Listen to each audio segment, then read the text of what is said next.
Hey everyone, it's Taylor from Doomed to Fail. Today, it's our first re release episode. So, our first 30 episodes, we did two stories per episode. Then we started dividing them and releasing Mondays and Wednesdays. So, to make it a little bit easier to go back into the archive, to pick out your favorites and re listen, we're going to re release our early episodes divided in half. So, first up is episode 1, part 1, the story of Catherine the Great and her husband Peter. Hope you enjoy. In the matter of the people of the state of California versus Orenthal James Simpson, case number BA096. And so, my fellow Americans, ask not what your country can do for you. Ask what you can do for your country. Welcome to Doomed to Fail, the podcast where we evaluate other people's tragic relationships so we don't have to evaluate our own. I'm Farz, joined by my co-host Taylor, and every week we'll be bringing you two tales, one historic and one true crime related, of relationships that were doomed to fail. Taylor, what is our signature drink today? Well, today I will be talking about Catherine the Great, who was Empress of Russia. Signature drink. No, I know, I'm getting there. Oh.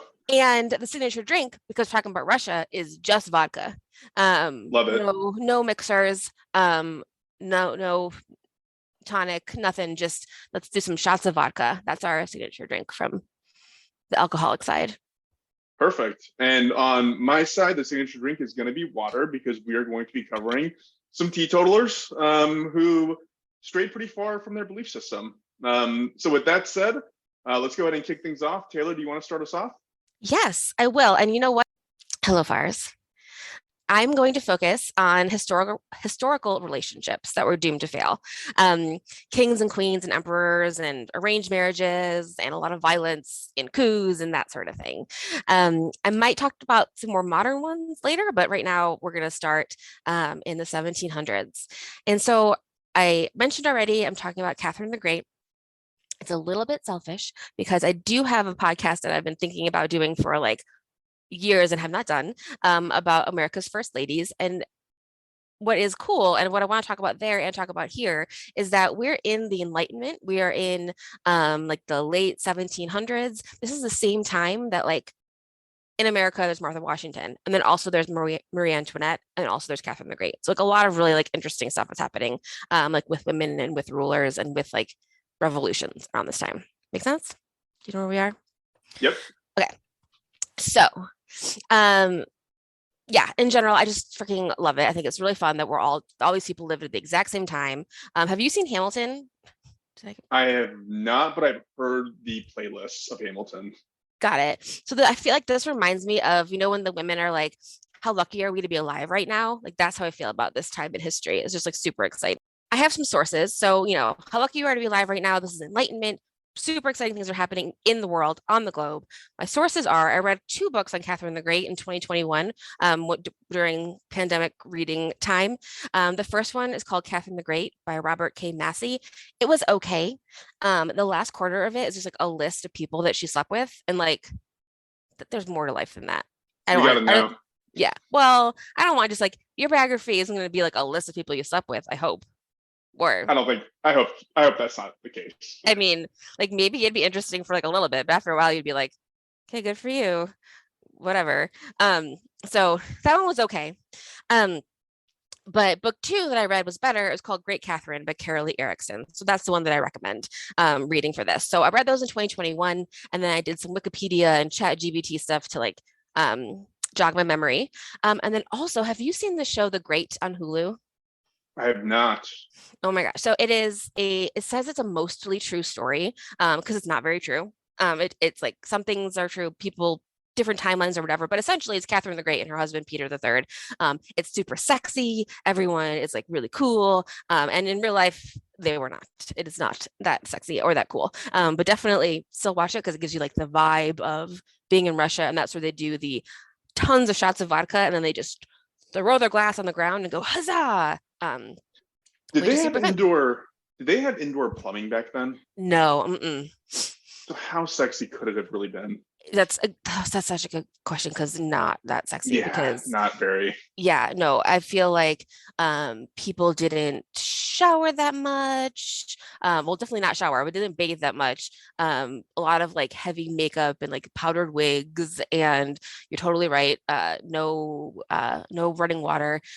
There's a story that is not in my story, but to share is someone was like, "Oh, I got a new summer house." Essentially, and all of, like the royalty went to the summer house, and in the middle of the night, half of it collapsed into a lake, and there were rats everywhere. Um, Not and it was great. just like that was just like normal, and that was like a nice house. Yeah, not fantastic. So no No. indoor plumbing and no architects. Got it. Yeah, no, people they're dirty, they're a little sticky, they're also cold because you're in Russia, um, and you're really, really far from the rest of Europe, and you're isolated, like Russia is and always has been. Feels isolated, both physically and like culturally. Um, Before we go to Russia, we're gonna go to Prussia. Have you heard of Prussia? Do you know what that was? I feel like that was the opening scene in the Gladiator movie from forever ago, was them being in Prussia, and that is the extent of my knowledge of Prussia. Maybe I don't remember that, but sure. I'm sure they probably are.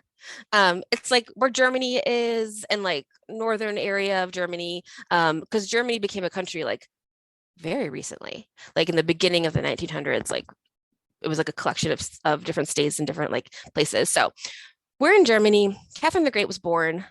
Sophie Friederike August von Anhalt-Zerbst-Dornberg in That's 1729. that was impressive. Thank you. I tried. It's a long ass name. She was like minor royalty. So like not someone who was like gonna be queen, but she was like kind of like hung out in those circles. Her mom, Joanna Elizabeth of Holstein Gottorp, had to get her married to someone like soon to be able to like up their family status. That was her mom's goal. In The Great, she's played by Gillian Anderson, and it's very sexy and fun. But in real life, she kind of sucked. She was kind of awful. And so she wants to strengthen Prussia's relationship with Russia. And so is going to send her daughter to Russia to marry Peter III, who is, well, he's not Peter III yet, but he's going to be, and he's in line to be the emperor of Russia. So that's where she's sending Sophie, her daughter, over there. This also leads to things like, have you ever seen that? I'm going to ask you a lot of questions. You're going to be like, no, what are you talking about? Have you seen that picture of King George, Kaiser Wilhelm, and Tsar Nicholas together right before World War Yes. One? Yeah. Surprisingly so, yes. Nice, nice. So this is the start of that. So everyone's going to be related. We're going to have a lot of cousins and relationships like across Europe before all the world wars. I'm excited that you've seen Perfect. that photo. That's really Yeah, fun. I'm actually surprised that you asked me if I saw something, and I actually had. So kudos to me. Oh my gosh, I love it. So Peter the Third will be Peter the Third. They actually met when they were kids. They were second cousins.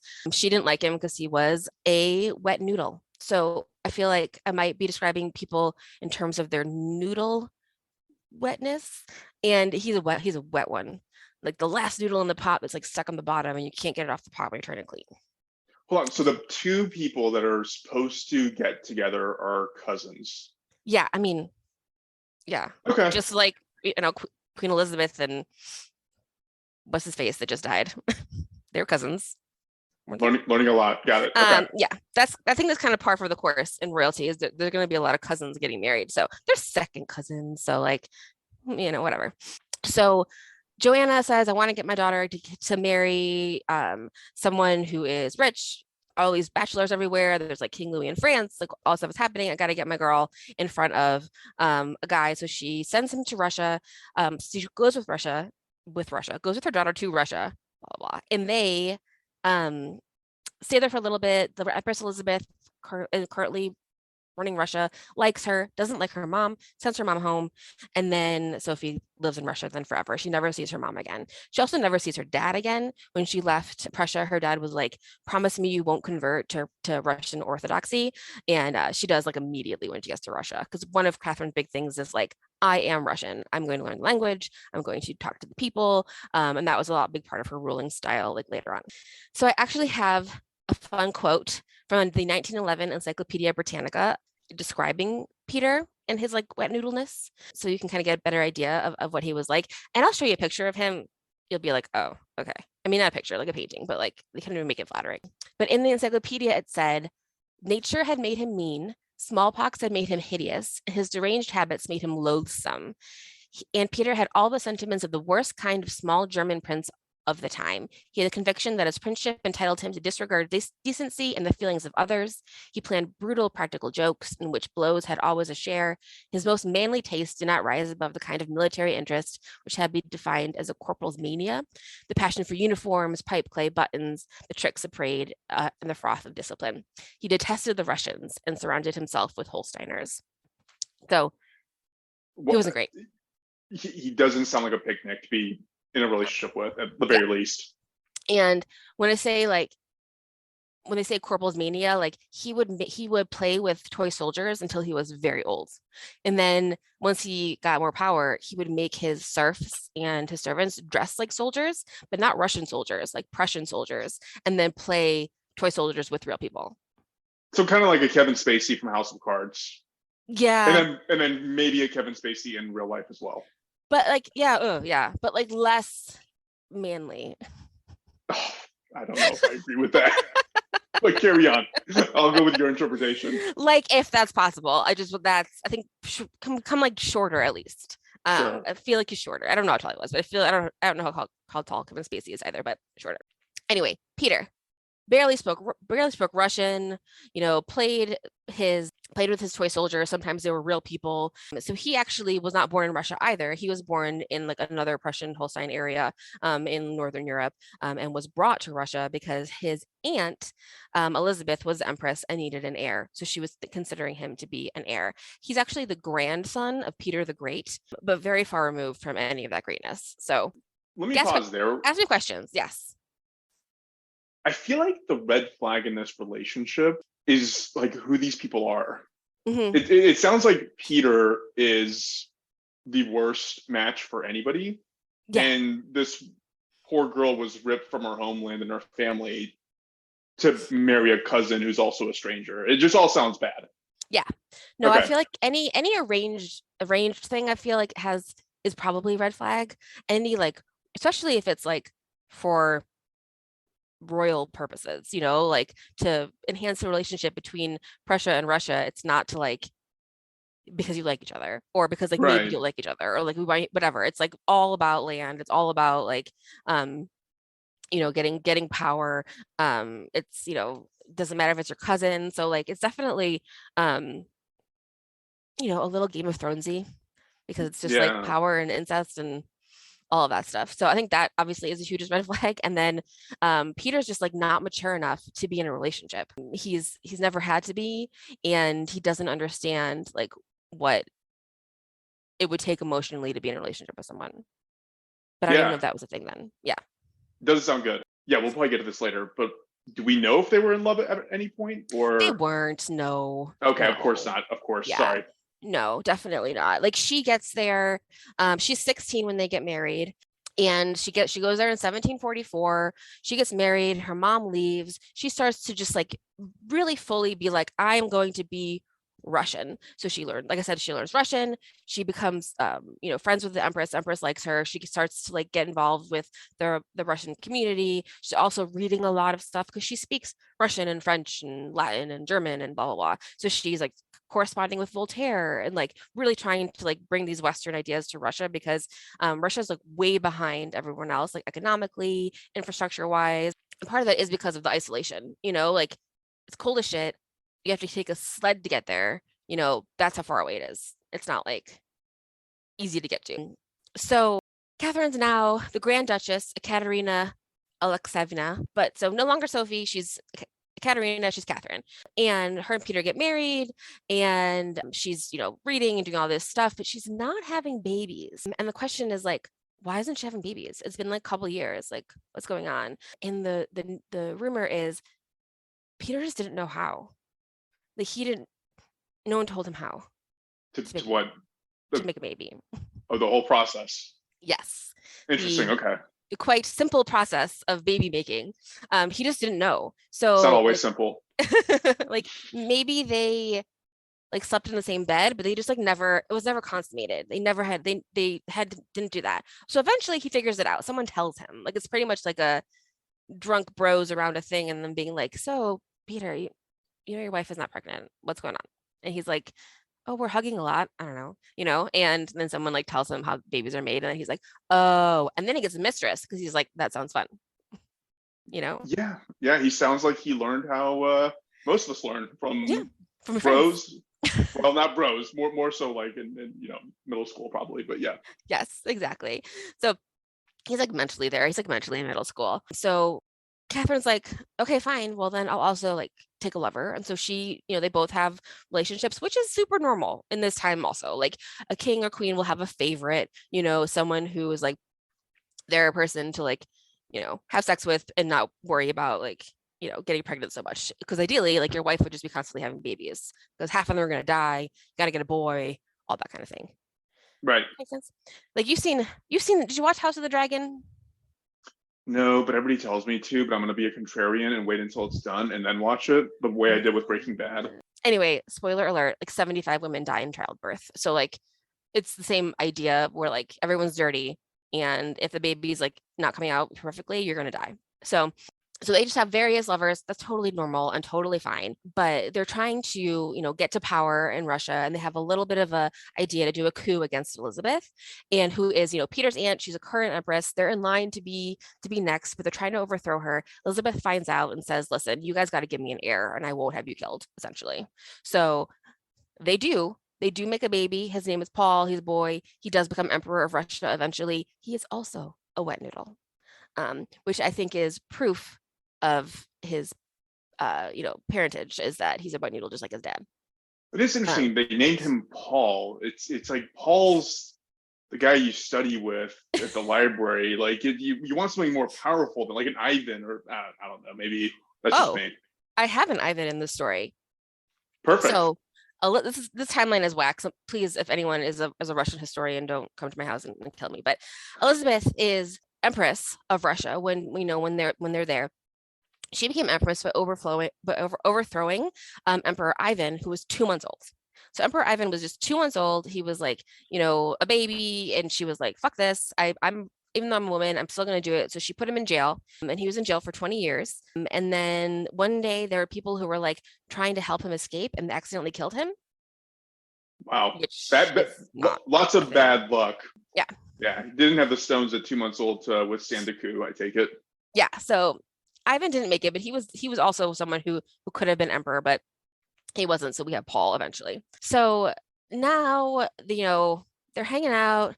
Peter has a mistress who's rumored to just like be awful, just like not very nice, like not pretty. People are like, why do you have this terrible woman as your mistress? But he like loved her. So that's like Peter's great love is this woman, and Catherine's great love is a man named Gregory Orlov. And he's a general, and he's like, you're so smart, we know better than Peter, like we have to be prepared to overthrow him when he becomes emperor. And they start thinking about that and planning that for a really, really long time.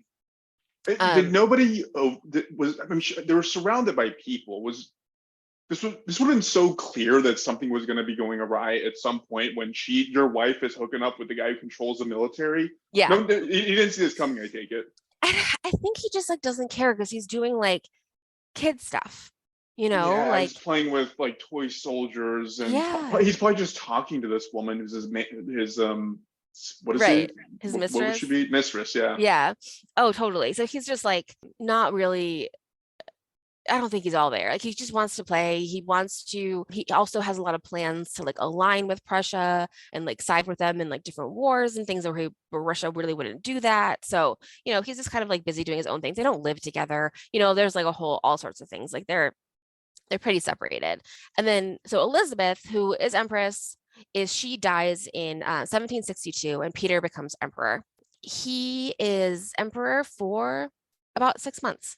That's as long as he makes it. So he's making everybody really mad.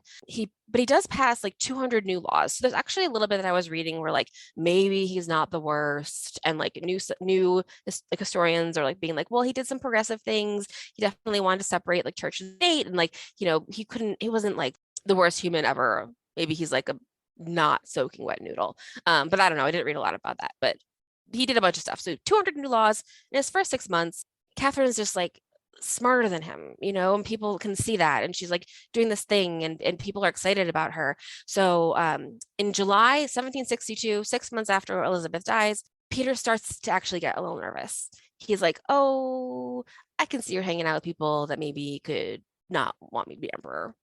So he finally gets catching it. on. Yeah. Yeah. So he has them all arrested.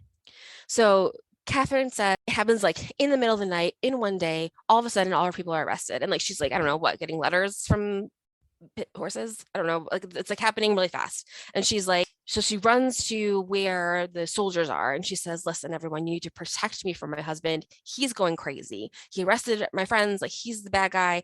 I want to be in charge of Russia. I will do a better job than him. And she says the same thing to the clergy, and everybody fucking loves it. They're like, this sounds great. Like it's been rumors, people have been talking about it. So they all swear allegiance to her, and they do this like weird thing with like boats where like Peter's on a boat and she's on a boat and she's like, oh my God, just give up. He like tries to run away. Then he gives up, and she makes him sign over abdication paper. So she is now Empress. I love how directly the parallel here is when a relationship breaks up and you have shared mutual friends, and it's like, are you my friend or are you his friend? It's the exact same thing, except with like armies and Exactly. people of the court, I guess. Exactly. And like 90% of them chose her, because they were like, you seem like at least you fucking speak our language, like if they knew nothing, like they knew that. So Catherine says, okay, thank you for signing this over. I'm going to send you to jail for a little bit and then we'll talk later. Like, that sounds great. But guess what happens? She kills him. Yeah, they never talk. He dies. He mysteriously dies in jail like 2 days later. So it's just like all those people in Russia right now who get thrown out of like windows of hotels, basically. Yeah, like, oh, that's crazy. Just like Ivan, who got killed by his people saving him. That makes no sense. You get killed when you're in a Russian jail. Probably. Yeah, I could have guessed that. I could have presumed that. Yeah.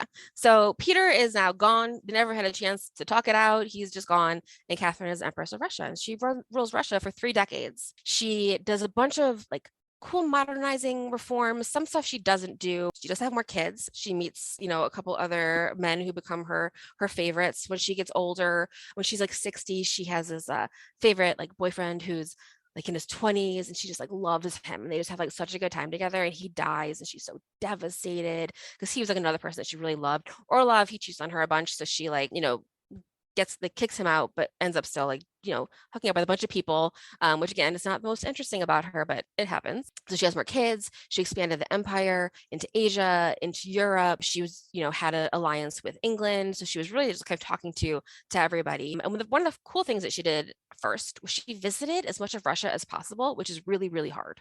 Like literally she was in a sled full of furs and like going across like the what's it called up there? The Russian tundra, the steppe. Siberian steppe. Yeah. So she's like doing all of that. She there's a big part of Russia that is Islam. So she's like, cool with them. She's cool with different religions. She's like, really doing that kind of stuff. She expands to paper money. She creates banks. The thing that's not great with any of the leaders during this time is their relation to like slavery and serfdom. So in Russia, they didn't really have the transatlantic slave trade. That's really how that's happening at this time. But they did have half of Russia was a serf, which is pretty much like you are indentured to, the person who owns your land, who owns their land, who owns their land. And it's pretty crappy way to live. So, that still happens. And the serfs are very much like, well, she's enlightened and all these things, but why are we still living this really shitty life? Which is like, yeah, why are you? But it's because the rich people are still like, we're still rich. She became a painter of the arts. Her art collection is now the Hermitage Museum in Moscow, right? Or St. Petersburg, wherever it is. That's her collection. She invited a lot of people to Russia. She also inoculated people against smallpox. So she was like pro-vaccination and did it herself.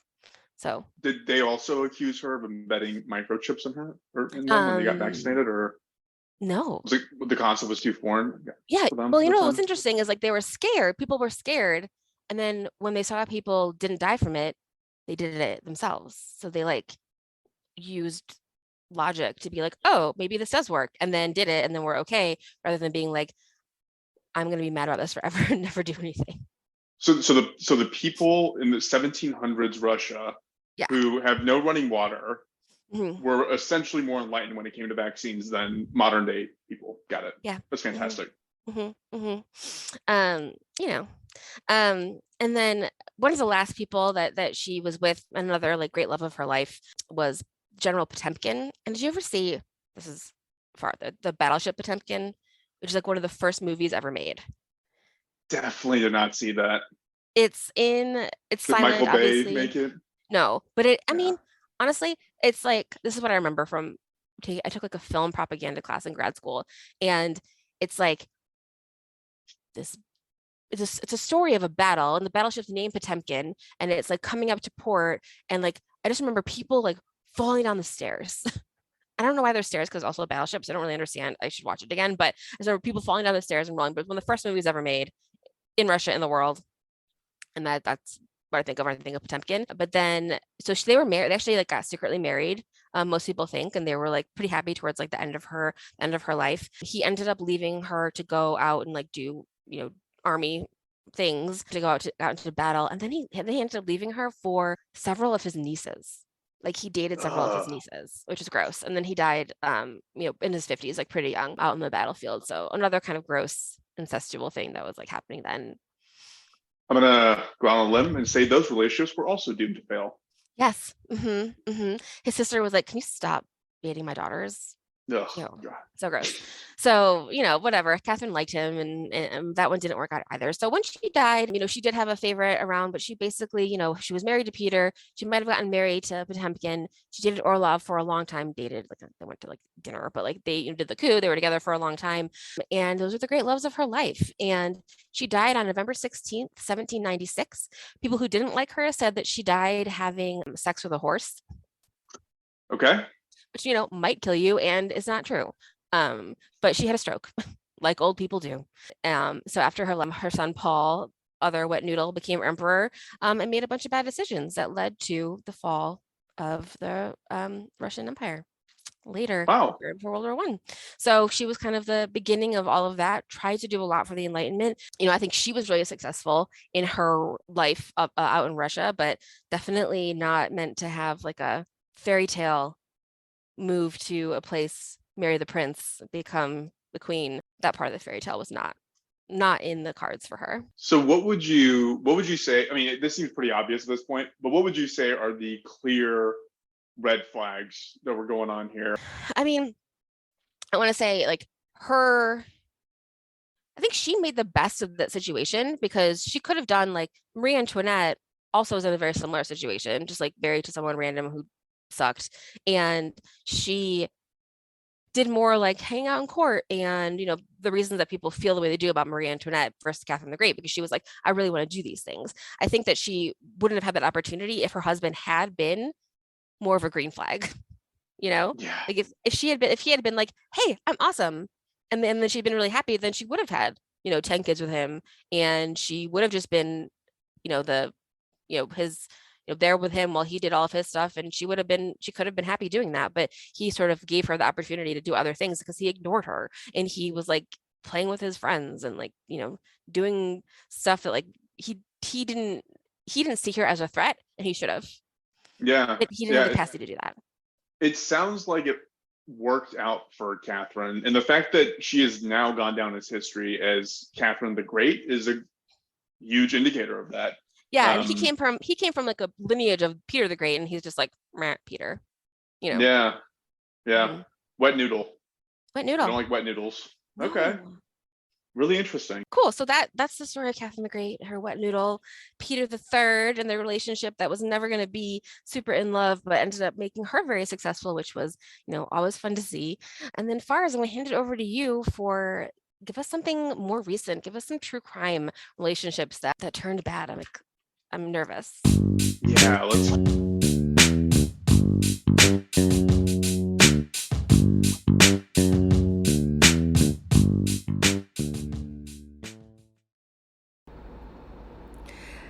All right, there you have it. That was Catherine the Great and her wet noodle husband, Peter. I hope you enjoyed.